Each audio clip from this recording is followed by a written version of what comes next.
آپ کا سواگت ہے۔ آج ہم پرائم سمواد کے انترگت ڈسکشن کریں گے بھارتی مسلمانوں کی سمسیائیں اور اس کا نوارن۔ یہ اس کا پہلا بھاگ ہے۔ ہم نے اس پروگرام کو اس طرح ڈیزائن کیا ہے کہ پہلے حصے میں صحافیوں کے ذریعے اس ایشو پر ہم بات کریں گے کہ صحافی کیا سمسیائیں سمجھتے ہیں اور ان کی نظر میں ان سمسیاؤں کا حل کیا ہے۔ اس کے دوسرے بھاگ میں ہم علماء اکرام سے بات کریں گے اور یہ جاننے کی کوشش کریں گے کہ علماء اکرام کی نظر میں مسلمانوں کے مسائل کیا ہیں اور ان کا حل کیا ہے۔ اور تیسرے حصے کے اندر ہم مسلمانوں کے انٹیلیجنشیا جو ہے اس سے بات کریں گے، اکیڈمیشین سے بات کریں گے اور ان کی رائے جاننے کی کوشش کریں گے۔ اور چوتھے حصے میں مسلمانوں کے جو پولیٹیشینس ہیں، سیاستداں ہیں مسلم، ان سے جاننے کی کوشش کریں گے اور پھر ان چاروں حصوں کو ملا کر کے ایک کمبائن پروگرام ہم ریلیز کریں گے۔ تو آج پہلے حصے میں ہم بات کریں گے، ہمارے ساتھ جو پینلسٹ جڑ چکے ہیں ان میں سلیم خان صاحب ہیں بامبے سے، جو سینئر جرنلسٹ ہیں اور سماجی تھنکر ہیں۔ ہمارے ساتھ دوسرے پینلسٹ ہیں جناب یوسف انصاری صاحب، جو وریشٹھ پترکار ہیں اور مختلف ٹی وی چینلز میں آپ یوسف بھائی کو دیکھتے رہے ہیں۔ پہلا سوال میں ڈاکٹر سلیم خان صاحب سے کروں گا، ان کی نظر میں آج مسلمانوں کے پرائم مسائل کیا ہیں؟ دیکھیے، مسلمانوں کا آج جو مسئلہ ہے، جو سب سے زیادہ مسلمان جس وجہ سے نیوز پیپرز میں اور چینلز پہ آتے ہیں، وہ ان کی سیکیورٹی کا مسئلہ ہے۔ مطلب یہ کہ ابھی جو خبریں یو پی سے آ رہی ہیں اس میں یہ ہے کہ مختلف نوجوانوں کو جو ہے وہ آتنکواد کے نام پہ گرفتار کیا گیا، اور پی یو سی ایل کی ایک رپورٹ بھی آ چکی ہے جس میں انہوں نے بتایا کہ کس طرح سے یہ فیک ڈرامہ ہے جو کیا جا رہا ہے۔ اور P U C L Bharat کی جو ہے وہ ہیومن رائٹس کی ایک پرتشٹھت سنستھا ہے، تو اس نے اپنے وریشٹھ وکیلوں کو فیلڈ میں بھیج کے، ان لوگوں کے پاس بھیج کے، ان لوگوں کے گھروں پہ بھیج کے، اور وہ جو ڈاکیومنٹس سرکار نے سبمٹ کیے ہیں ان کو اسٹڈی کر کے یہ بتایا کہ یہ ساری کہانی جو ہے وہ نقلی ہے، جھوٹی ہے۔ اسی کے ساتھ مسلمانوں سے لوگوں کو ڈرایا جانا، جیسے مولانا کلیم صاحب کو گرفتار کیا گیا، یا اس سے پہلے مولانا عمر گوتم کو گرفتار کیا گیا، اور ہندو جنتا کو یہ کبھی یہ بتایا جاتا ہے کہ یہ آتنکوادی لوگ ہیں اور ان سے آپ کو ہم بچائیں گے، کبھی یہ بتایا جاتا ہے کہ یہ آپ کے دھرم کے دشمن ہیں، یہ آپ کا دھرم ختم کر دیں گے، ہم اس سے بچائیں گے، کبھی یہ کہا جاتا ہے کہ یہ جو ہے وہ لو جہاد کر کے آپ کی لڑکیوں کو لے جائیں گے اور اس سے ہم آپ کو بچائیں گے۔ تو مسلمانوں کا مسئلہ یہ ہے کہ جو آج ایک بڑی پارٹی ہے جس کی کیندر میں سرکار ہے اور یو پی میں بھی سرکار ہے، آسام میں بھی سرکار ہے، وہ مسلمانوں کو جو ہے وہ ڈیمونائز کر کے، مسلمانوں کی ایک غلط پرتیما لوگوں میں پیش کر کے، ہندو بھائیوں میں پیش کر کے ان کو ڈرا رہی ہے، اور ایسا کرنے کے لیے اس کو مسلمانوں پر اتیاچار کرنا پڑ رہا ہے، اور مسلمان اس اتیاچار کا شکار ہو رہے ہیں۔ یہ مسلمانوں کی ایک بہت بڑی سمسیا ہے۔ جی سلیم صاحب ہمارے ساتھ جڑ چکے ہیں سرفراز آرزو صاحب بمبئی سے، جو دا ہندوستان اردو کے نیوز پیپر کے ایڈیٹر ہیں اور سینئر جرنلسٹ ہیں۔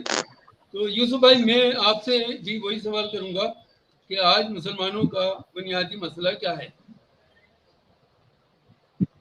یوسف انصاری صاحب۔ جی مظفر غزالی صاحب، مسلمانوں کے مسئلے باقی دوسری جو کمیونٹی ہے ان سے الگ تو بہت زیادہ ہے نہیں، جن مسئلوں کا ذکر ابھی ڈاکٹر سلیم صاحب نے کیا ان کی کچھ باتوں سے تو میں متفق ہوں، کچھ باتوں سے میں اتفاق نہیں رکھتا ہوں۔ مثال کے طور پہ انہوں نے جو دیکھیے مسلمانوں کی امیج خراب کرنے کا جو سلسلہ ہے وہ آج نیا تو ہے نہیں، وہ لگاتار چلتا رہا ہے، اور اس ملک میں بچپن سے ہم نے یہ دیکھا ہے، ابھی قریب 50 سال کی عمر میری بھی ہو چکی ہے، اور 14-15 سال کی عمر سے جو پولیٹیکل سوشیو ڈائنامکس ملک کی رہی ہے इस पर हमारी भी नज़र रही है, हमने चीज़ों को नज़दीक से देखा है। तो जो मुसलमानों को बदनाम करने वाली बात है वो कोई नई नहीं है, वो पहले से चली आ रही है। मुस्लिम हिंदू समाज का एक बड़ा तबका है जिसे हम हिंदूवादी ताकत कहते हैं, जो इस मुल्क को हिंदू राष्ट्र बनाने की तमन्ना रखते हैं। वो मुसलमानों के बारे में शुरू से अपने समाज में गलत फहमियाँ पैदा करते हैं। जिस तरह जैसे कि साहब मुसलमान बहुत गंदे रहते हैं, ये बात हम 1970 के दशक में हमारी मैं शुरू से एक मिली-जुली सोसाइटी में रहा हूँ। मेरे वालिद सरकारी नौकरी में थे, तो जब वहाँ हम 70 के दशक की अगर मैं बात करूँ, तो वहाँ जब हमारी वालदा अम्मी थी, वो बताती थी कि भाई हमारे घर लोग आते जाते नहीं थे, ये परसेप्शन था कि साहब मुसलमान बहुत गंदे रहते हैं। तो 2-4 लोगों ने आना जाना शुरू किया, बोले नहीं ये तो हमारी तरह अच्छे लोग हैं। फिर जब मैं दिल्ली में हूँ 2005 से फैमिली के साथ यहाँ रहता हूँ, हमारे सामने भी सेम वही वाक़या पेश आया कि जो 1970 में हमारी अम्मी के सामने आया, कि वही हमारी बेगम के सामने पेश आया कि साहब मुसलमान गंदे होते हैं। लेकिन जब लोगों ने आना जाना शुरू किया तो पता चला कि नहीं साहब हमारे घर तो बाकी लोगों के मुकाबले कई गंदे घर हैं। तो एक कम्युनिटी दूसरी कम्युनिटी के बीच जो कम्युनिकेशन गैप बना रहा है, उसकी वजह से गलतफहमियां पैदा हुई हैं। और जब साइंस का रूल है कि वैक्यूम कहीं नहीं रह सकता है, तो अगर वैक्यूम आप रखेंगे तो कम्युनिकेशन में गैप रहेगा, तो गलतफहमी पैदा होगी। दूसरी जो 2-3 बातें जो आजकल मतलब केंद्र में मोदी सरकार बनने के बाद और उत्तर प्रदेश में योगी सरकार बनने के बाद जो केस हुआ है, वो ये है कि अगर किसी मुसलमान पर कोई आरोप लगता है तो पुलिस उसके खिलाफ तुरंत एक्शन लेती है। लेकिन अगर वैसा ही आरोप किसी गैर मुस्लिम पे लगता है, हिंदू कम्युनिटी पे लगता है, तो पुलिस उसमें हॉस्टाइल हो जाती है। जैसे लव जिहाद का मसला है, अगर कोई मुस्लिम लड़की किसी हिंदू लड़के के साथ भागती है, तो पुलिस वाले उसको जबरन पकड़ के आर्य समाज मंदिर में के निकाह उसका शादी करा देते हैं और माँ बाप को डरा धमका के भगा देते हैं, तुम्हारी लड़की ने अपनी मर्जी से हिंदू लड़के से शादी कर ली है। लेकिन अगर कोई मुस्लिम लड़की किसी हिंदू लड़की किसी मुस्लिम लड़के के साथ जाती या फेर होता है, तो उस मामले में मुस्लिम लड़के की गिरफ्तारी होती है, उस पर लव जिहाद का आरोप लगता है, कानून भी बनाया गया है। तो ये एक जो मैं कह सकता हूँ कि पिछले कुछ दिनों में जो चीजें हुई है, तो ये लगता है कि प्रशासन, पुलिस और प्रशासन निष्पक्ष नहीं रह गए हैं। और कई मामलों में ऐसा देखने को मिला है कि जो इंसाफ की देरी है अदालतों में, जो हम देखते हैं कि पट्टी उसके हाथ में बंधी हुई है, तो वो पट्टी के नीचे से ऊपर से खोल के देख रही है कि सामने वाला आदमी कौन है, उसका हुलिया कैसा है। प्रधानमंत्री जो कपड़ों से पहचानने की बात करते हैं, तो वो पहचान कर लेंगे साहब मुझे किसके साथ इंसाफ करना है, किसके साथ इंसाफ नहीं करना है। तो ये तो एक वाकई बहुत बड़ी समस्या है जो एक्सक्लूसिवली मुसलमानों के साथ ही है। बाकी और बहुत सारी जो चीज़ें हैं वो लॉ एंड ऑर्डर से मुताल्लिक हो सकती है, डेवलपमेंट की चीज़ें मुताल्लिक हो सकती है। सवाल ये है मुजफ्फर भाई, मैं इस सवाल को ज़्यादा महत्वपूर्ण मानता हूँ। अब ये कि सरकार हमारे साथ कैसा सलूक कर रही है, इससे ज़्यादा महत्वपूर्ण बात यह है कि हम अपने साथ कैसा सलूक कर रहे हैं। अगर हम इंसाफ की लड़ाई के लिए दूसरों के साथ खड़े नहीं हो सकते या अपने कमज़ोर तबके की लड़ाई के लिए मजबूत तबका सामने नहीं आ सकता है, तो हम किसी दूसरे से तवक्को नहीं कर सकते हैं तो वो इंसाफ की लड़ाई हमारे लिए लड़ेगा। अगर मुस्लिम कम्युनिटी के साथ नाइंसाफ़ी हो रही है और उसके साथ भेदभाव हो रहा है, तो उसके खिलाफ संघर्ष करने के लिए कम्युनिटी के अंदर से ग्रुप को निकलना होगा। कुरान में भी इसका हुक्म है कि भाई उनमें से एक ग्रुप ऐसा होना चाहिए जो लोगों को बुराई की तरफ से रोके और नेक रास्ते में चलने की बात करे। तो हमारे यहाँ क्या दिक्कत है कि चाहे वो इंटेलिजेंसिया हो, चाहे वो उलमा हो, चाहे वो पॉलिटिकल लोग हो, चाहे जो सोशली वर्क करने वाले लोग हों, उन सब में क्या क्या प्रॉब्लम को या तो हम बहुत एग्जैगरेट करके बताते हैं या फिर प्रॉब्लम को गिरवाते हैं, लेकिन उसके सॉल्यूशन पर हम बात नहीं करते कि उसका सॉल्यूशन क्या है, इस पर हम बात नहीं करते। जब तक हम सॉल्यूशन पर बात नहीं करेंगे और सॉल्यूशन ढूंढ के उस पर अमल करने की कोशिश, हम यूसुफ भाई इस पर थोड़ी देर में आएंगे, सॉल्यूशन पर सेकंड राउंड में बात करेंगे। पहले समस्याओं को इंडिकेट कर लें कि हमारे मसाइल हैं क्या। तो सरफराज साहब हमारे साथ जुड़ चुके हैं। सरफराज आरजू साहब, मेरा सवाल आपसे है कि मुसलमानों के बुनियादी तौर पर हिंदुस्तान में मसाइल क्या हैं? अब तो सबसे बड़ा मसला मुसलमानों की सिक्योरिटी का हो गया। उनके वजूद को जो खतरात दरपेश हैं उन खतरात से निपटना ही हमारी प्रायोरिटी होनी चाहिए। आपका वजूद इसके मायने सिर्फ ये नहीं कि आप सिर्फ जिंदा रहें, बल्कि आप एक वाइब्रेंट सिटीजन की हैसियत से इस मुल्क में रह सकें और इस मुल्क के तरक्की में और इसकी तामीर में जो है अपना कंट्रीब्यूशन पेश कर सकें। आपको मार्जिनलाइज ना किया जाए, आपकी कल्चरल एथोस जो है उसको बरकरार रखा जाए, आपसे वाबस्ता जितने भी कदरें हैं उन तमाम कदरों का लिहाज रखा जाए।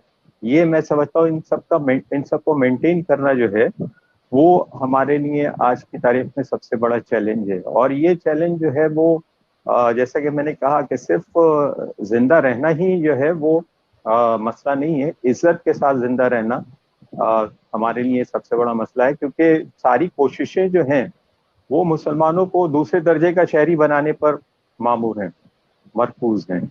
और आपसे इस कॉन्स्टिट्यूशन को बगैर उसमें किसी किस्म की तरमीम किए हुए उसको आपके खिलाफ इस्तेमाल करना और कॉन्स्टिट्यूशनल अथॉरिटीज जो हैं उनको सबवर्ट करना और उनको जो है आपको घेरने के लिए इस्तेमाल करना, ये मैं समझता हूँ कि हमारा आज का सबसे बड़ा मसला है। क्योंकि जिंदा रहना तो लोग जो है ठेला लगा के भी जिंदा रह सकते हैं, लेकिन ठेले वाले को ठेला लगाने का मौका मिलना और उसको जो है उसकी जगह से न खदेड़ना और उसको जो है कम से कम इज्जत से जो है 4 पैसे कमाने का मौका देना, ये आज की तारीख में जो है बहुत कठिन से कठिन होता जा रहा है। क्योंकि हम देख रहे हैं कि लोग जो है वो मुसलमानों का सियासी बाइकआउट तो कर ही चुके थे, अब उनका माशी बाइकआउट की तरफ भी जो है वो इस मुल्क की ट्रेंड जो है वो बढ़ते हुए नजर आ रहे हैं। जी, मैं थोड़ा सा पीछे की बैकग्राउंड आपके सामने रखना चाहूँगा। सावरकर ने एक किताब लिखी और उस वक्त कल्चरल जो नेशनलिज्म था उसी को हिंदुत्व का नाम दिया, मजहबी नेशनलिज्म में कन्वर्ट किया गया और इसको अंग्रेजों ने बहुत बढ़ावा दिया और बांटो और राज करो की पूरी उनकी पॉलिटिक्स। और आज़ादी के बाद भी जो भी पार्टियां आई उन्होंने भी इस चीज़ को बाकी रखा कि बांटो और राज करो। तो बुनियादी तौर पर बांटो और राज करो ये एक सरकारों का एजेंडा है, लेकिन बुनियादी तौर पर जो मसला है वो माइनॉरिटी और मेजॉरिटी के अपने अपने मसले होते हैं। कुछ मसले मुसलमानों के कंबाइन होंगे, तालीम का मसला है, रोजगार का मसला है। कुछ मसले स्पेसिफिक होंगे, उनके मजहब की सिक्योरिटी है, उनके वजूद, उनके जो वैल्यूज हैं उनको बचाने का सवाल है। तो मैं ये आपसे जानना चाहूँगा सलीम साहब कि हमारे सामने इस वक्त चैलेंज क्या है, मसला क्या है? देखिए, मुसलमानों का मसला जो है, अभी ये दोनों बातें आ गई, आपकी गुफ्तगू में भी आई, सरफराज भाई की गुफ्तगू में भी आई कि आज हिंदुस्तान में एक ऐसा तबका बहुत एक्टिव हो गया है जो ये समझता है कि मुसलमानों को डेमोनाइज किए बगैर उनकी सियासत नहीं समझ सकती, वो सरवाइव नहीं कर सकते। और फैशिज्म का ये मिजाज है कि उसको एक डेमोन की ज़रूरत पड़ती है, एक शैतान की ज़रूरत पड़ती है। ये लोग आप देखेंगे कि बोलते हैं कि ये राक्षस है, राक्षस, तो ये इनसे बच के रहो। तो ये फिर इसकी फैशिज्म की ज़रूरत हर जगह है। मतलब जर्मनी में जब हिटलर ने फैशिज्म शुरू किया तो उसको एक डेमोन की ज़रूरत थी, तो वो जो है वो जनाब यहूदी थे। इंदिरा गांधी ने जब फैशिज्म की तरफ तवज्जो की तो उन्होंने सिखों को डेमोनाइज किया, और बीजेपी जब फैशिज्म की तरफ जाती है तो उसको मुसलमानों को डेमोनाइज करना पड़ता है। तो ये मुसलमानों का एक मसला है कि जो बरसरे आवाज वापस क्यों आने लगी गजाली भाई? मेरे ख्याल में ठीक नहीं हुआ। खैर, मैं जारी रखता हूँ। तो दोस्तों, ये जो सिचुएशन पैदा हुई है कि मुसलमानों को जो है वो डेमोनाइज किया जा रहा है, और खास तौर से उन सूबों में जहां पर के बीजेपी की स्टेट गवर्नमेंट है। तो ये एक अच्छी सूरत हाल है कि पूरे हिंदुस्तान में इनकी स्टेट गवर्नमेंट नहीं है। تو جو کچھ یوپی میں ہو رہا ہے یا جو کچھ آسام میں ہو رہا ہے یا جو کچھ ایم پی میں ہو رہا ہے وہ سارے ملک میں نہیں ہو رہا ہے، ایون بہار میں بھی نہیں ہو رہا جہاں پر کہ یہ پارٹنر ہے۔ تو ہم کو اس کو اس طرح سے دیکھنا چاہیے کہ یہ پورے ہندوستان کی سچویشن نہیں ہے۔ دوسری بات جو بات یوسف صاحب نے کہی وہ یہ ہے کہ ویکیوم ہونے کی وجہ سے یہ جو لوگ مسلمانوں کو ڈیمونائز کر رہے ہیں ان کو آسانی ہو رہی ہے۔ مطلب یہ کہ اگر وہ جن کو یہ لوگ مسلمانوں کے خلاف یا اسلام کے خلاف بہکا رہے ہیں، چونکہ وہ مسلمانوں کو اور اسلام کو نہیں جانتے اس لیے وہ ان کی باتوں کو مین و آن مان لیتے ہیں۔ لیکن اگر سچویشن بدلے، جیسا کہ یوسف صاحب نے بتایا کہ وہ جو ویکیوم ہے فل ہو، لوگ جو یہ سمجھتے تھے کہ مسلمان گندے رہتے ہیں، اب ہم نے موقع دیا کہ وہ آ کر کے ہمارے گھر میں دیکھیں ہمارا گھر کیسا ہے، تو ان کو پتا چلا کہ وہ لوگ جو ان سے کہہ رہے تھے وہ جھوٹے ہیں اور مسلمانوں کے بارے میں جو بات کہی جا رہی ہے وہ غلط ہے۔ تو یہ جو چیز ہے کہ یہ جو ویکیوم ہے، اس ویکیوم کو فلفل کرنا یہ ایک مسئلہ ہے مسلمانوں کے سامنے، اس لیے کہ لوگوں کو اگر مسلمانوں سے ڈرایا جائے اور ہم مسلمانوں کو ان سے ڈرائیں اور یہ جو ویکیوم ہے اس کو بڑھائیں، تو اس کا فائدہ وہ لوگ اٹھائیں گے کہ جو مسلمانوں کو اور اسلام کو بدنام کر رہے ہیں۔ تو اگر ہم چاہتے ہیں کہ یہ مسئلہ حل ہو تو یہ ویکیوم ختم کریں، یہ مسلمانوں کا ایک بہت بڑا مسئلہ ہے۔ دوسری بات یہ جو یوسف صاحب نے کہی تھی، میں اس سے ایگری کرتا ہوں کہ آج کی حالت میں ہندوستان میں کوئی کسی اور کے لیے نہیں اٹھتا۔ مطلب یہ کہ اگر کسانوں پہ ظلم ہوتا ہے تو غیر کسان آگے نہیں آتا، دلت پہ ظلم ہوتا ہے تو غیر دلت آگے نہیں آتا، مسلمانوں پہ ظلم ہوتا ہے تو غیر مسلم آگے نہیں آتا۔ تو اب ہندوستان میں یہ سچویشن بدلنی پڑے گی کہ کسی پہ بھی ظلم ہو سارے لوگ اس مظلوم کے ساتھ آئیں۔ اب ہم یہ سوچتے ہیں کہ دوسرے لوگ ہمارے ساتھ نہیں آتے تو ہم کیوں جائیں، تو ہماری یہ سوچ بدلنی پڑے گی، اس لیے کہ قرآن مجید میں ہم کو یہ حکم دیا گیا ہے کہ ہم پڑھتی ہو تو ہم جو ہے وہ یہ نہیں دیکھیں کہ بھائی مظلوم کون ہے، اگر ظالم مسلمان ہے تو ہم اس کے خلاف کھڑے ہوں، یہ قرآن کا حکم ہے۔ اگر مظلوم غیر مسلم ہے تو اس کے حق میں کھڑے ہوں، اگر مظلوم مسلمان ہے تو اس کے ساتھ کھڑے رہیں، اور اگر ظالم غیر مسلم ہے تو اس کے خلاف کھڑے ہوں۔ تو یہ جو قرآن مجید کی تعلیم ہے، یہ جو حکم ہم کو دیا گیا ہے، تو چیلنج یہ ہے کہ ہم اس پر عمل کریں، ہم اس کو پہ عمل کرنا ضروری نہیں سمجھتے۔ جی تو سلیم صاحب نے کہا کہ ہم ظالم کے خلاف کھڑے ہوں۔ یوسف بھائی میرا آپ سے سوال یہ ہے کہ کیا یہ جو سچویشن ہے یہ پولیٹیکل ضرورت کے تحت سیاسی ضرورت کے تحت پیدا کی گئی ہے یا اس کے پیچھے کچھ اور چیزیں ہیں، اور کیا مسلمانوں کو خود اپنا محاسبہ کرنا چاہیے؟ کچھ ایسی چیزیں ہماری طرف سے تو نہیں ہو رہی جس کی وجہ سے دوسرے لوگوں کو موقع مل رہا ہے بدنام کرنے کا مسلمانوں کو؟ بالکل ہماری طرف سے ہو رہی ہے۔ مسلمانوں کی امیج بنی ہے میجورٹی کمیونٹی میں، اور جو لگاتار بنتی جا رہی ہے مسلمان ذمہ دار ہے۔ میں آپ کو ایک مثال بتاتا ہوں۔ 2008 فروری میں دارالعلوم دیوبند میں دیوبند میں ایک جلسہ کیا اور اس جلسے میں فتویٰ جاری کیا گیا اسلام سے کوئی تعلق نہیں ہے، اور اس کو کہا کہ کشمیر میں آتنکواد جو ہے وہ 90 کے دشک سے شروع ہوا تو ان جمعیت علماء ہند والے مولویوں کو 30 سال بعد یہ بات یاد آئی کہ ہم اس کے خلاف ایک فتویٰ جاری کریں۔ ابھی طالبان میں جو کچھ ہو رہا ہے دنیا میں اس کی مخالفت ہو رہی ہے، ہمارے یہاں دیشرمی کے ساتھ طالبان کا سمرتھن کر رہے ہیں۔ تو یہ کون سی سوچ ہے؟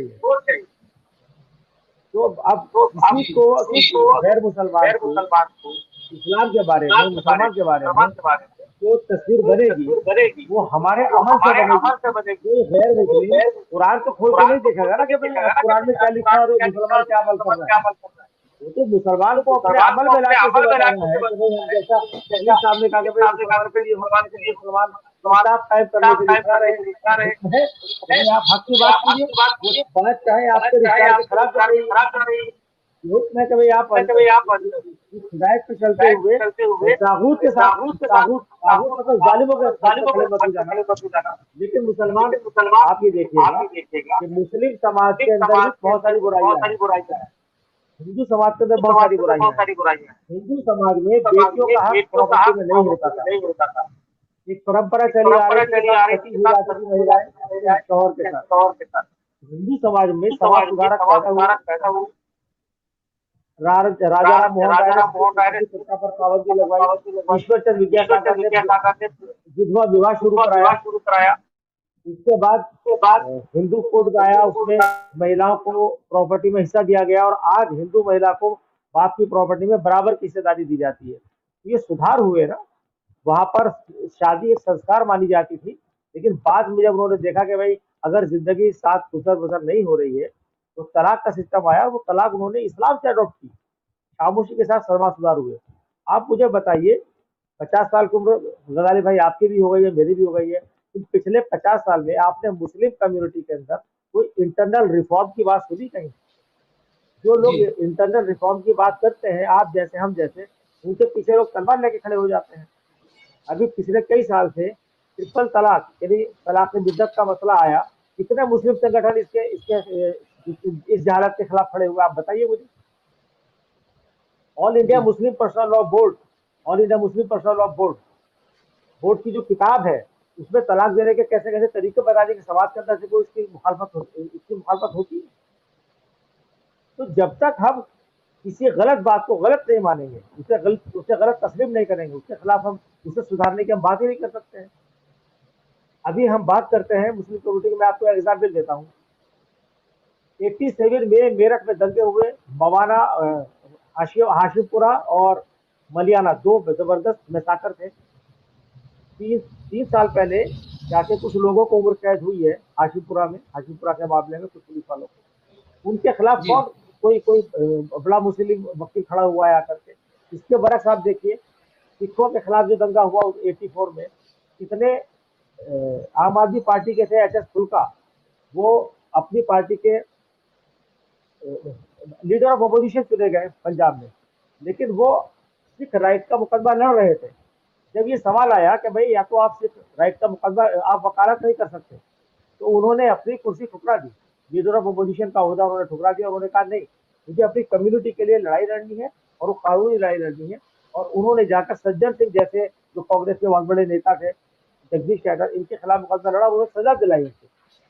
ये जज्बा हमारे लोगों में तो नहीं दिखता है। कितने बड़े बड़े वकील आपने देखे होंगे, नाम लेने की मुझे जरूरत नहीं है। जी यूसुफ भाई, हम अभी थोड़ी देर में लौटते हैं आपके पास, इसी इशू को आगे बढ़ाएंगे। हम सरफराज साहब से जरा इस बारे में बात करते हैं कि सरफराज साहब जी, मसला ये यहाँ है, ये भी हो रहा है कि जैसे मुस्लिम पर्सनल लॉ बोर्ड है, मुस्लिम पर्सनल लॉ बोर्ड के अंदर कितने लोग ऐसे हैं कि जो बैकवर्ड और फॉरवर्ड का मसला हमारे यहाँ है और उसमें बैकवर्ड कोई भी नहीं है, तो उनके मसाइल को कौन उठाएगा? दूसरा मसला ये है कि हम आपस में एक दूसरे को काफिर कर डालते हैं, तो फिर हम से कैसे लड़ाई लड़ेंगे? क्या ये आपने इस मसले को जो है एक जनरलाइज कर दिया है मामला। असल हकीकत ये नहीं है जो आप बयान कर रहे हैं, और ना वो है जो अंसारी साहब बयान कर रहे थे कि अगर अफगानिस्तान में एक प्रो इंडियन गवर्नमेंट आएगी तो हिंदुस्तानी मुसलमानों के साथ सलूक में कोई तब्दीली आ जाएगी, और अगर वहां पर एक anti Muslim anti Indian government है, जी एंटी इंडियन गवर्नमेंट है, तो यहाँ पर जो है मुसलमानों के साथ सलूक जो हो रहा है वो दुरुस्त हो गया। ये क्या भाई, ये कौन सी मंतिक है भाई? आप बहस तो दूसरा मोड़ दे रहे हैं सर। नहीं, आपने कहा ना तालिबान की हिमायत करने की बात आ रही है ना यहाँ पे, तो ये तो कोई इशू ही नहीं है हिंदुस्तानी मुसलमानों का। हिंदुस्तानी मुसलमानों के साथ सलूक उसी वक्त अच्छा होगा जब तमाम चीजें आपके मेड टू ऑर्डर होंगी। नहीं, ऐसी बात नहीं है, ऐसा नहीं होना चाहिए। और रही बात आपकी के मुस्लिम पर्सनल लॉ बोर्ड जो है बैकवर्ड और फॉरवर्ड का मामला क्यों नहीं देखती? अरे मुस्लिम पर्सनल लॉ बोर्ड का नाम ही बता रहा है कि मुस्लिम पर्सनल लॉ के ताल्लुक से बनाया गया बोर्ड है। दूसरे जो मसाइल हैं और दूसरे जो इश्यूज हैं वो तमाम के तमाम मुस्लिम पर्सनल लॉ बोर्ड का एजेंडा थोड़ी हो सकते हैं। उसके लिए दूसरी तंजीमें हैं, उसके लिए दूसरे लोग सरगर्म हैं। और आप क्या समझते हैं कि बैकवर्ड मुसलमानों के कोई सोचने वाला के लिए सोचने वाला कोई नहीं है? नहीं, बिल्कुल गलत है आपकी ये सोच। महाराष्ट्र में मुस्लिम बैकवर्ड क्लासेस को उनके हुकूक, उनके जायज हुकूक दिलवाने के लिए बहुत सरगर्म तहरीकें चल रही हैं। और यहाँ के 27% ओबीसी जो का जो रिजर्वेशन है, उसमें जो बैकवर्ड मुस्लिम क्लासेस उस रिजर्वेशन के हकदार हैं, उनको उनका हक दिलाने की पूरी कोशिशें हो रही हैं। आज हमारे यहाँ महाराष्ट्र में पोजीशन ये है कि मेडिकल कॉलेजेस में एडमिशन्स जब होते हैं या इंजीनियरिंग कॉलेजेस में एडमिशन्स होते हैं या इवन पुलिस में भर्ती होती है या दूसरे तमाम आसामियां जब पुर की जाती हैं, तो बैकवर्ड मुस्लिम्स का रिप्रेजेंटेशन उस पर भरपूर होता है। बल्कि हमने तो कभी कभी ये भी देखा है कि फॉरवर्ड मुस्लिम्स को जो है उतना ही नुमाइंदगी हासिल नहीं है जितनी बैकवर्ड मुस्लिम्स को नुमाइंदगी हासिल है। इसकी कोई शिकायत की बात नहीं है। ये भी सरफराज भाई, ये भी मेरा सवाल था कि हम आपस में एक दूसरे को काफिर कह रहे हैं, तो दूसरे लोगों के साथ नहीं, कौन काफिर कह रहा है और किसके कहने से काफिर हो गया आदमी? ये तो कोई बात ही नहीं हुई। आप किसी को गाली दे दीजिए, तो गाली चिपक गई क्या उसको? देवबंदियों का ऐसा नहीं है, अहले हदीस और दूसरों का मसला है उससे नहीं। ये तमाम ये इंडिविजुअलिस्टिक मामलात हैं, इनसे जो है पूरी कौम का, पूरी मिल्लत का कोई ताल्लुक नहीं है। अहले हदीस भी जो है पर्सनल लॉ बोर्ड में जो है एक ही प्लेटफॉर्म पर आते हैं, अहले सुन्नत भी जो है उसी प्लेटफॉर्म पर नजर आते हैं, अहले तशय्युअ भी उसी प्लेटफॉर्म पर नजर आते हैं। ये जो बातें आप कह रहे हैं कि ये किसी को काफिर कह रहे हैं, किसी, ये लोगों के पड़ोस में आपस में पड़ोसियों से इस तरह के झगड़े होते रहते हैं, तो इसके क्या मायने हुए कि वो पूरा मोहल्ला जो है वो मरदूद हो गया? ऐसा नहीं है। ये तमाम चीजें इंडिविजुअल लेवल की बातें हैं और इनको जो है पूरी कम्युनिटी के साथ जनरलाइज नहीं करना चाहिए। हमारे एनालिसिस की बुनियाद जो है ये नहीं होनी चाहिए कि सलीम साहब मुझे क्या कहते हैं और मैं सलीम साहब को क्या कहता हूँ। हमारे एनालिसिस की बुनियाद ये होनी चाहिए कि हम तमाम लोग जो हैं, तमाम मुसलमानों के बारे में क्या सोचते हैं। क्या हम लोगों के लिए, तमाम के लिए जो है, क्या हमारी सिक्योरिटी क्या हमारे लिए मसला नहीं है? क्या जो लोग मॉब लिंचिंग में मारे जा रहे हैं, या कल जिस लड़के को कर्नाटक में जिसको गला काट के उसके रेलवे लाइन पर फेंक दिया गया, ये कह के सिर्फ इसलिए क्योंकि एक हिंदू लड़की से मोहब्बत करता था और वो हिंदू लड़की भी जो है उससे मोहब्बत करती थी, तो ये सिर्फ एक इंडिविजुअल का मामला हो गया? ये सिर्फ एक ही लड़के की कहानी है जिसकी जिंदगी खत्म कर दी गई?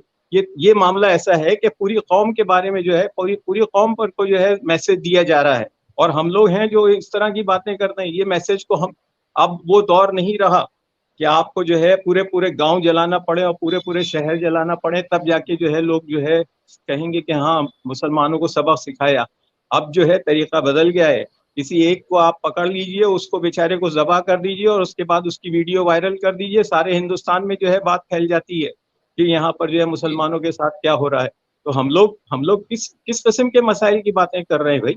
अगर हम लोगों का मसला सिर्फ ये है कि अहले हदीस जो है वो अहले तशय्युअ को क्या कहते हैं और अहले सुन्नत जो है वो देवबंदियों को क्या कहते हैं, तो उसके लिए तो ये प्लेटफॉर्म नहीं है हम लोगों को। इसके लिए तो फिर कोई मदनी प्लेटफॉर्म जो है ऑर्गेनाइज करना चाहिए। और रही बात ये कि मुसलमानों को जो मसाइल दरपेश हैं वो उनके मसलक के हिसाब से दरपेश नहीं है। ऐसा नहीं है कि शियों के साथ बहुत अच्छा सलूक हो रहा है और देवबंदियों के साथ बहुत बुरा सलूक हो रहा है। अक्रॉस द टेबल हर कोई जो है रिसीविंग एंड पर है। किसी को जो मारा जाता है तो उससे ये नहीं पूछा जाता कि तू जब नारे लगाने के लिए कहते हैं बोलो जय श्री राम की जय बोलो, तो उससे ये नहीं पूछा जाता कि तू जो है खोजा है या बोहरी है या तू जो है अलीगढ़ वाला है या मद्रास वाला है। मुसलमान है, इतना काफी है। और हम लोगों की जब आइडेंटिटी एज अ मुसलमान इस तरह बनी है तो हमारा डिफेंस भी उसी लेवल पे होना चाहिए ना। हम ये क्यों सोचें कि हम जो है किस तबके से ताल्लुक रखते हैं। सलीम साहब से एक कोई ले लेते हैं रिएक्शन, उसके बाद में फिर हम इसके हल की तरफ बात करेंगे। सलीम साहब, सरफराज भाई ने जो बात कही उसको मैं थोड़ा जी सा आगे बढ़ाना चाहता हूँ जी कि इस दुनिया में कोई भी कौम ऐसी नहीं है कि जिसके अंदर इख्तिलाफ ना हो। जी आप ईसाइयों को ले लीजिए, जो बहुत ज्यादा रवादार माने जाते हैं, बहुत ज्यादा टॉलरेंट माने जाते हैं, तो उसमें दो बहुत बड़े बड़े फिरके हैं। एक जो है वो कैथलिक है और दूसरा प्रोटेस्टेंट है, और उसके अलावा भी नियोकॉन्स हैं और भी बहुत सारे लोग हैं। तो चूंकि उनके अंदर इख्तिलाफ है, इसलिए हम उनके साथ बुरा सलूक करने का हमको हक मिल जाए। और सबसे ज्यादा इख्तिलाफ अगर किसी में है तो वो हिंदुस्तान का हिंदू समाज है। जी आप देख लीजिए कि अपर कास्ट में भी जो है वो बेशुमार इख्तिलाफात है। हिंदू महासभा और आरएसएस भी एक दूसरे को एक आंख नहीं भाती। और फिर जो वो नस्ली बुनियाद पे है, कोई दलित है, कोई राजपूत है, कोई ब्राह्मण है, तो मैं ये कहता हूं कि ये बुनियादों पर किसी को मोरिद इल्जाम ठहरा के, चूंकि आपके अंदर ये है इसलिए हम आपके साथ नाइंसाफी करेंगे, जैसा कि यूसुफ साहब ने बताया कि वही मामला अगर कोई गैर मुस्लिम करे तो उसके साथ जो है वो पुलिस दूसरा सलूक करती है, और मुसलमान करे तो अपोजिट। तो उसके अंदर ये इख्तिलाफ है तो ये जस्टिफाई नहीं होता। आप मॉब लिंचिंग करें, तो सब किसी को ये हक नहीं है मिलकर के क्या कि वो मिलकर जो है वो लोगों को तमाम पकड़ के पुलिस के पास दे सकता है, तमाम लोगों लेकिन को उसको मार डाले इसका हक नहीं है। तो मैं ये बोलता हूं कि मतलब हमारे अंदर जो कमजोरियां हैं वो कमजोरी अपनी जगह है, लेकिन हमको ये देखना चाहिए कि प्राइम इशू क्या है, अहम बिल्कुल तरीन मसला क्या है। तो अहम जी तरीन मसला जो है वो ये है कि आपके साथ कुछ लोग नाइंसाफी कर रहे हैं अपने सियासी फायदे के लिए, आपको डेमोनाइज कर रहे हैं, आपके खिलाफ नफरत फैला रहे हैं, और हमको जो है इन इश्यूज को एड्रेस करना है, इन इश्यूज को हल करना है। बाकी जो छोटे छोटे मसाइल हैं उनको अमल करते रहेंगे इंशाल्लाह। बिल्कुल। तो हम चलेंगे यूसुफ भाई के बाद और हम बात करेंगे इसके हल की तरफ कि यूसुफ भाई हल क्या होना चाहिए। मसाइल तो आपको भी मालूम है और सब लोगों ने बहुत तफसील से बात की, और इत्तेहाद की बात भी आई, और कॉमन प्रोग्राम्स की बात भी आई, और ये भी कि सब मिलकर के इश्यूज को एड्रेस करें और ऐसा माहौल बनाएं ताकि जो हमारे दरपेश मसाइल हैं उनका हल निकल सके। तो आप क्या समझते हैं कि किस तरीके से हम उस हल तक पहुंच सकते हैं? देखिए, हल की बात तो एक ही है जो डॉक्टर सलीम साहब ने कही थी, कि मेरा ज़ाती तौर पे भी ये मानना है कि जब तक मुसलमान फस्तबीकुल खैरात की तरफ नहीं बढ़ेगा, जो कुरान का हुक्म है कि आप इंसाफ के लिए खड़े नहीं होंगे, तब तक आपके साथ जुल्म होता रहेगा। ये नहीं कि साहब कोई और आदमी आ जाएगा, हम लोग मसले की इख्तलाफात खत्म करें पहले तब हो जाएगा, और ये नहीं होगा। ये हर लेवल पर आपको सही और गलत के लिए खड़ा होना पड़ेगा। कानून की लड़ाई कानून के हिसाब से लड़ी जाएगी, उसके बिना नहीं होगा। अगर हमने ये देखा है, सरफराज आरजू साहब थोड़ा सा नाराज हुए मेरी किसी बात से, ठीक है, उन्हें हक है नाराज होने का, मेरी बात से इख्तलाफ रखने का भी उन्हें पूरा हक है, यही तो जमहूरियत की खूबसूरती है। लेकिन मेरा कहना यह है कि हम उम्मत उम्मत की बात करें, उम्मत है कहाँ? उम्मत है कहाँ? हम तो अपने अपने मसलों में फंसे हुए हैं, तो उम्मत की बात कहाँ कर रहे हैं? लेकिन फिर भी जो एक बात कही कि साहब एक कम्युनिटी के तौर पे जब हमारी पहचान मुसलमान है, कुरान में भी पता है कि साहब मुसलमान है, तो हमें उस पर कायम रहना चाहिए। फिर हमें शादी ब्याह के लिए भी साहब मुझे शेख लड़की चाहिए, मुझे पठान लड़की चाहिए, ये सब नहीं होना चाहिए, लेकिन वो हो रहा है। तो डिफरेंसेस तो है, लेकिन एक कॉमन मुजिबा प्रोग्राम का मतलब यही है कि हमारे बीच से हम हर जगह, जिला लेवल पे, शहर लेवल पे, स्टेट लेवल पे, नेशनल लेवल पर ऐसे ग्रुप निकले जो अपने जाति मफाद को किनारे रख के और इंसाफ के लिए लड़े, ग्रुप पे बने। अब देखिए, अहमदाबाद में जो 2002 में वैसाकर हुआ, उसके खिलाफ कौन लोग लड़े बताइए आप? तीस्ता सीतलवाल लड़ी, इसके अलावा कोई दूसरा नुमाया नाम हो तो मुझे बताइए। मैं आपको छोटा सा एग्जाम्पल देता हूँ। आसाराम बापू के खिलाफ जिस लड़की ने केस किया, शाहजहाँपुर की लड़की थी, उसके साथ जो कुछ हुआ वो घटना जोधपुर की थी, वहाँ किसी ने एफ आई आर दर्ज नहीं की, यूपी में उसकी FIR दर्ज नहीं हुई। उसने दिल्ली आकर किसी थाने में FIR दर्ज कराई, तो उस थाने का जो SHO था वो ढूंढ रहा था किसी ऐसे आदमी को जो आसाराम बापू के साथ उसका पैचअप करा दे, और आसाराम बापू की तरफ से उस लड़की के बाप को 50 करोड़ रुपए का ऑफर था। मेरे पास भी किसी ने फोन किया कि भाई अगर आपकी मेल मिलाप करा दो तो ये हो जाएगा। मैंने भाई हम तो इस चक्कर में पड़ता नहीं है, हम तो यह कि अगर लड़की अपने हक के लिए लड़ना चाहती है उसे लड़ना चाहिए। और लड़की के बाप ने कहा कि मुझे 50 करोड़ नहीं 500 करोड़ भी देगा तो मुझे नहीं, मैं आसाराम बापू को जेल भेजना चाहता हूँ, जेल। ये जज्बा होता है लड़ाई का, क्या मुसलमानों में ये जज्बा है? मैंने बड़े बड़े दाढ़ी वालों को, बड़े बड़े अल्लाह वालों को ना 20-25 हजार रुपए में बिकते हुए देखा है दिल्ली के अंदर, सत्ताधारी पार्टी के सामने चाकरी करते हुए देखा है। आप बात कर रहे हैं कि हमारे साथ इंसाफ कौन करेगा? इंसाफ के लिए कुर्बानी देनी पड़ती है, और मुसलमान क्या करता है कुर्बानी? मुसलमान इसके हल की तरफ जाएंगे यूसुफ भाई। उसी हल की तरफ जा रहा देखिए मसले बहुत हैं। नहीं मुझे सुन तो लीजिए बात है, आपने हल पूछा तो मैं बता रहा हूँ। जी जी आप रिचुअल से निकलिए। अल्लामा इकबाल ने क्या कहा?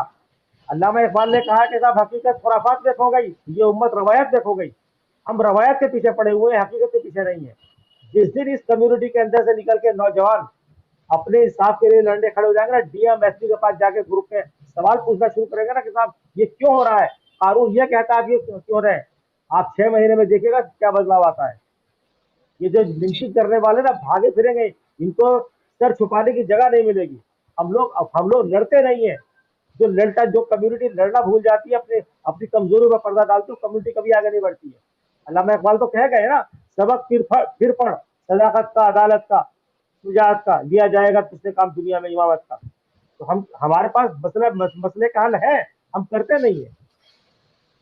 बहुत बहुत बहुत बहुत शुक्रिया।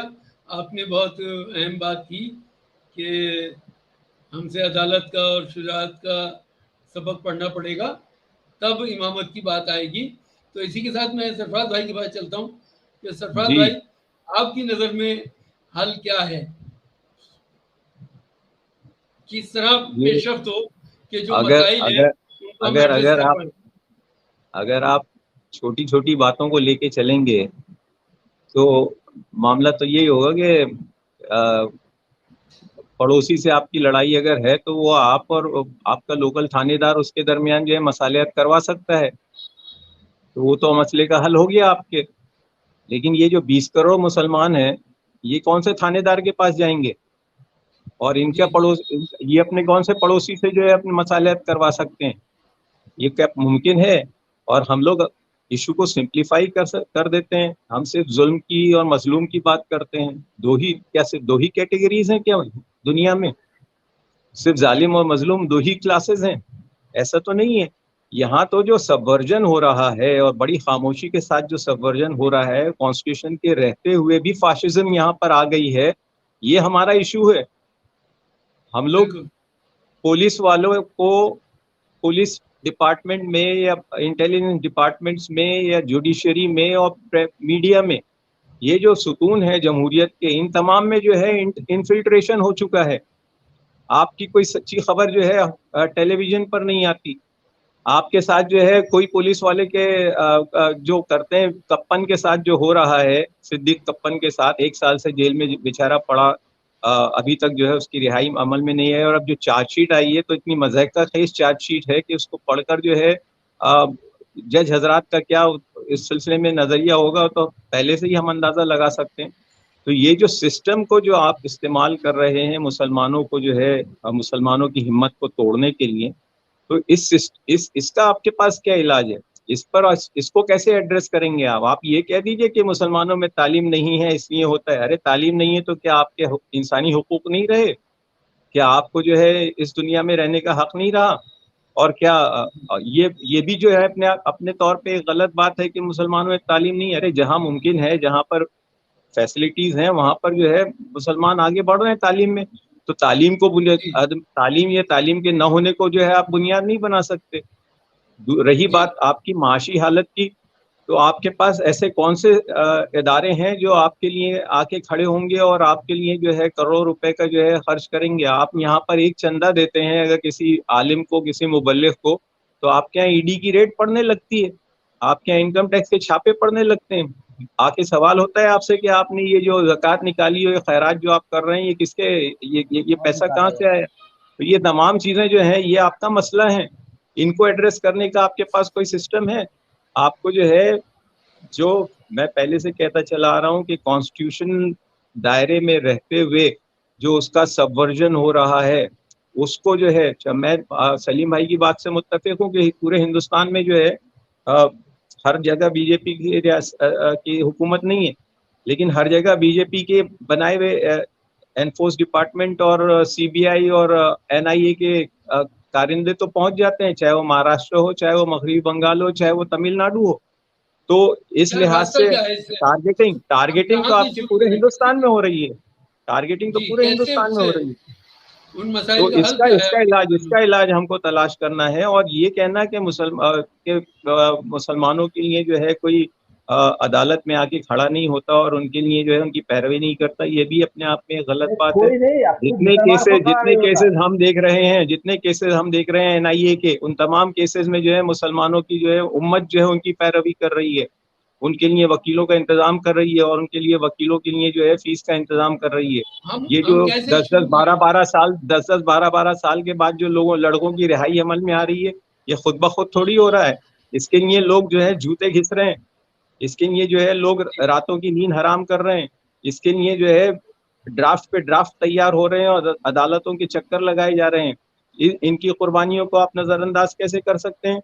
تو جب تک آپ ان چیزوں کا اعتراف نہیں کرتے کہ آپ کی امت میں بھی جو ایسے لوگ ہیں جو صدق دل سے جو ہے کام کرتے ہیں اور امت کی جو ہے خدمت کرتے ہیں، تو آپ نئے لوگ کہاں سے لے کر آئیں گے؟ آپ تو جو ہے انہی کو جو ہے ڈسکریج کر رہے ہیں. میں سمجھتا ہوں کہ یہ ہمارا نظریہ بدلنا چاہیے اور ہم لوگوں کو جو ہے جو ہمارے چھوٹے چھوٹے پازیٹیوز ہیں بہت بڑی نظر آتی ہمیں، مانتے ہیں ہم اس بات کو، لیکن جہاں جہاں ہمارے پاس سکسیس اسٹوریز ہیں ہم کو ان سکسیس اسٹوریز کو جو ہے فالو کرنا چاہیے اور ان کو جو ہے مثال بنانا چاہیے اور انہی کو جو ہے آگے بڑھانا چاہیے. اور رہی مسلمانوں کے حالات کو سدھارنے کی بات، تو یہ جب تک ہم اپنے برادران وطن کے ساتھ مل کر جو ہے ہم کانسٹیٹیوشن کو اور ہمارے قوانین کے صحیح معنوں میں اطلاق کو یقینی نہیں بنائیں گے، اس وقت تک ہمارے ساتھ یہ غلطیاں ہوتی رہیں گی اور آپ جو ہے اس چکی میں پستے رہیں. جی بہت بہت شکریہ. اور آخری کمنٹ سلیم صاحب سے کہ اس پر آپ کیا سمجھتے ہیں، کیا حل ہونا چاہیے، کس طرح پیش رفت ہونی چاہیے؟ جیسے سرفراز بھائی نے کہا کہ چھوٹے چھوٹے پازیٹیوز کو آگے بڑھا کر اور ان ساری کوششوں کو کلیکٹ کر کے اور اپنے آپ کو بہتر بنا کر کے اور اپنے ہم وطن کے ساتھ تعلقات کو استوار کر کے ان چیزوں کا مقابلہ کر سکتے ہیں. آپ کیا سمجھتے ہیں؟ دیکھیے میں یہی بات اصل میں کہنا چاہتا ہوں. انصاری صاحب نے جو بات کہی، 2 مثالیں دی انہوں نے، اور ان کی مدد سے ہم کو اپنا حل ڈھونڈنے میں مدد ملے گی. پہلی بات تو یہ ہے کہ آسارام کی مثال دی انہوں نے کہ آسارام آج جیل میں ہے تو وہ آسانی سے جیل میں نہیں ہے. تو ان جو لوگ نے ان کو سزا دلائی انہوں نے جو ہے وہ جناب ہمت نہیں ہاری، ایک جگہ ناکامی، دوسری جگہ ناکامی، تیسری جگہ ناکامی، تو رونا دھونا، شکایت، ہمارے ساتھ تو یہی ہوگا، کوئی ہمارے ساتھ انصاف نہیں کرے گا، لالچ میں نہیں آئے. تو اس طرح کا ڈٹرمینیشن ہمارے اندر ہم کو پیدا کرنا پڑے گا، ہماری لڑائی کو ہم کو اس طرح سے لڑنا پڑے گا. ایک بات. دوسری بات میں یہ کہتا ہوں کہ جو سرفراز بھائی نے کہا کہ ہماری سکسیس اسٹوریز کو اگر ہم بھول جائیں گے، امت کا حوصلہ ختم ہو جائے گا، تو کوئی بھی فوج جو حوصلہ ٹوٹ جاتا ہے وہ لڑ نہیں پاتی. تیسرا سترواد کی خدمات کو میں سلام کرتا ہوں، انہوں نے جو کچھ کیا گجرات کے بارے میں، لیکن میں جانتا ہوں میرے اچھے دوست ہیں ڈاکٹر شکیل احمد، ان کو جو ہے وہ فساد کے بعد وہ بہت سارے مقدمات کی وہ کر رہے تھے، پیروی کر رہے تھے. ان کے بیٹے کو اٹھایا گیا اور ان کے بیٹے کو اٹھانے کے بعد ان کو یہ میسج دیا گیا کہ آپ کا بیٹا چھوٹ جائے گا. بے قصور بیٹا تھا، آپ کا بیٹا چھوٹ جائے گا، اس کے اوپر تمام چیزیں ختم ہو جائے گی، لیکن آپ جو ہے ان مقدمات کی پیروی کرنا چھوڑ دیجئے. آپ سوچئے یہ کتنا خطرناک آفر ہے. ایک آدمی کا نوجوان بیٹا ہے 20-22 سال کا، بے قصور اس کو جیل میں ڈال دیا گیا اور اس کے اوپر سیڈیشن اور این آئی اے اور پتہ نہیں کیا کیا یو اے پی اے لگا دیا گیا. اس آدمی نے کہا کہ ٹھیک ہے، میں اپنے بیٹے کے لیے اپنی قوم سے غداری نہیں کر سکتا، میں انصاف کی لڑائی لڑوں گا، اور اگر اس کے نتیجے میں میرے بیٹے کو جو بھی سزا ملتی ہے تو میں جو ہے وہ اس سزا کے لیے تیار ہوں. اللہ تعالیٰ نے حالات بدلے, ان کا بیٹا رہا ہوا آگے چل کے, لیکن ایسی سٹوریز ہمارے یہاں بھی ہے. اور یہ وہ آسارام والی سٹوری سے, اور یہ جو دوسری سٹوری ہے تیستا سے زیادہ سٹرونگ سٹوری ہے. ہمارے یہاں بمبئی میں جو لڑکا ہے جس نے وہ کتاب لکھا, وہ ستمبر والا, اس کی کتاب میں آپ دیکھیے کہ وہ آدمی جیل میں اس کو ڈالا گیا, اور وہ بلاسٹ کے کیس میں اس نے جیل میں LLB کیا, جیل میں کتاب لکھا اتنی دلیری کے ساتھ کہ اس کے سامنے پھانسی کا پھندا لٹکا ہوا ہے, اور اس نے آ کر کے اس کتاب کو ہر زبان میں ترجمہ کر کے, انگلش میں, اردو میں, ہندی میں, تمام زبانوں میں کر کے جو ہے اس نے اپنے آپ کو رسک میں ڈالا. تو کرکرے کے اوپر جو مشرف نے کتاب لکھا, آپ ایک مثال بتائیے کہ کسی نے جو ہے وہ اس طرح سے ان کو ایکسپوز کیا ہو. تو ٹھیک ہے, ہم بہت کچھ نہیں کر سکے, جتنا کچھ ہم کر سکتے تھے اس سے بہت کم کیا ہم نے, لیکن کوئی اگر یہ کہے کہ ہم نے کچھ نہیں کیا تو پھر اختلاف ہوگا. بہرحال تو ہم کو جو ہے وہ اپنی امت کا حوصلہ بڑھانا پڑے گا, اور مزید کام کے لیے آگے بڑھنا پڑے گا, کنسسٹنٹلی کام کرنا پڑے گا, دوسروں کے لیے بھی لڑنا پڑے گا, اپنے لیے بھی لڑنا پڑے گا. آخری بات میں کہنا چاہتا ہوں دوستو, کسی بھی کشمکش میں ہم کو یہ دیکھنا پڑتا ہے کہ ہمارا دشمن کیا چاہتا ہے, اور اگر آپ اس کو شکست دینا چاہتے ہیں تو آپ کو اس کی بازی کو الٹنا پڑتا ہے. تو اب اگر آپ یہ سوچیں کہ جو لوگ مسلمانوں کو ڈیمونائز کر رہے ہیں وہ کیا چاہتے ہیں, وہ دو چیزیں چاہتے ہیں. ایک یہ کہ مسلمان ڈر کے بیٹھ جائیں, کیونکہ آج کی تاریخ میں ان کے خلاف اگر کوئی ایک بڑی فورس ہے جس کا مظاہرہ کئی جگہ ہوا ہے, ابھی بنگال میں بھی ہوا, کہ جو ڈٹی ہوئی ہے, جس کو آپ جو ہے وہ ڈرا نہیں سکتے, جس کو آپ جھکا نہیں سکتے, جس کو آپ خرید نہیں سکتے, تو وہ ایک مسلمان کمیونٹی ہے. باقی سب کو آپ توڑ دیجئے, بانٹ دیجئے, خرید لیجئے اور جو ہے جھکا دیجئے. تو ان کو یہ لگتا ہے کہ ان کو ڈرا دو. تو اگر ہم ان کو شکست دینا چاہتے ہیں تو ہم کو یہ کرنا پڑے گا کہ مسلمانوں کو کے دل میں یہ خوف پیدا نہ ہو, یہ خوف نکالے. انفارچونیٹلی ہم لوگ جو ہے, جب جس کا انصاری صاحب نے ذکر کیا کہ ہم جب بڑا چڑھا کے بیان کرتے ہیں تو ہم مسلمانوں کے اندر خوف بڑھاتے ہیں. تو یہ اس طرح سے ہم اپنے دشمن کا فائدہ کرتے ہیں, اننوئنگلی, نادانستہ طور سے. دوسری بات کہ یہ لوگ غیر مسلمین کو اسلام سے اور مسلمانوں سے ڈرا رہے ہیں, تو یہ بھی کام ہم کو کرنا پڑے گا کہ غیر مسلمین تک پہنچیں اور ان کو بتائیں کہ یہ ایک فالس تھریٹ ہے جس میں یہ لوگ آپ کو گرفتار آپ کو کر رہے ہیں, اور یہ اس لیے کر رہے ہیں کہ اپنی نااہلی کو, اپنی جو ناکامی ہے اس پر پردہ ڈالیں. یہ الیکشن سے پہلے انہوں نے جو آپ سے وعدے کیے ان وعدوں کو انہوں نے پورا نہیں کیا, اب اس کی طرف سے توجہ ہٹانے کے لیے یہ ایک ڈیمون لے آئے, ایک راکشس لے آئے, اور اس راکشس سے ڈرا کے اپنی نااہلی کو چھپا رہے ہیں. تو ہم کو جو ہے وہ اس ملک کے باشندوں کو یہ بتانا پڑے گا کہ یہ لوگ آپ کو دھوکہ دے رہے ہیں, آپ ان کے دھوکے میں نہ آئیں.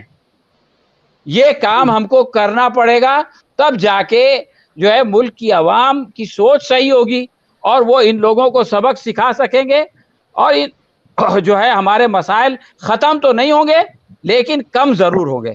تو میں سمجھتا ہوں کہ آج کی تاریخ میں یہ اہم ترین ہمارے سامنے چیلنج ہے, اور امت کے اندر اس کے سلسلے میں صحیح فکر پیدا کی جائے, صحیح جذبہ پیدا کیا جائے, اور لوگوں کو ساتھ میں لے کر کے اس میدان میں آگے بڑھنے کا فن اگر ہم نے سیکھ لیا تو پھر انشاءاللہ العزیز حالات بدلیں گے, ایسا میری سوچ. جی, حالات بدلیں گے. یوسف بھائی, میں آخری 30 سیکنڈ آپ کے لیے ہیں, آخری کمنٹ آپ کا, اور اس کے بعد میں ہم پھر اس پروگرام کو یہیں اوور کریں گے. تو یوسف بھائی, آخری کمنٹ. ٹھیک ہے, سلیم صاحب نے بہت ہی اچھے طریقے سے سمجھایا کہ کس طرح سے حالات بدلیں گے, اور جو سرفراز بھائی نے بھی بتایا کہ ہمارے وہاں بہت ساری سکسیس اسٹوریز ہیں.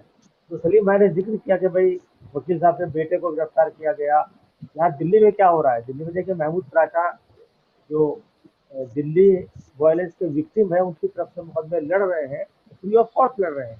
ان پہ جن کے وہ مقدمے لڑ رہے ہیں ان پر دباؤ بنایا جا رہا ہے کہ صاحب آپ محمود پراچا سے مقدمے نہیں لڑوائیں گے. تو یہ چیزیں ہو رہی ہیں, لیکن میرا کہنا یہ ہے کہ یہ ساری چیزیں کیونکہ انصاف کے راستے میں جب آپ کھڑے ہوں گے اور آگے بڑھیں گے تو قربانی دینی پڑے گی. جو لڑے گا وہ تو قربانی دینی پڑے گی.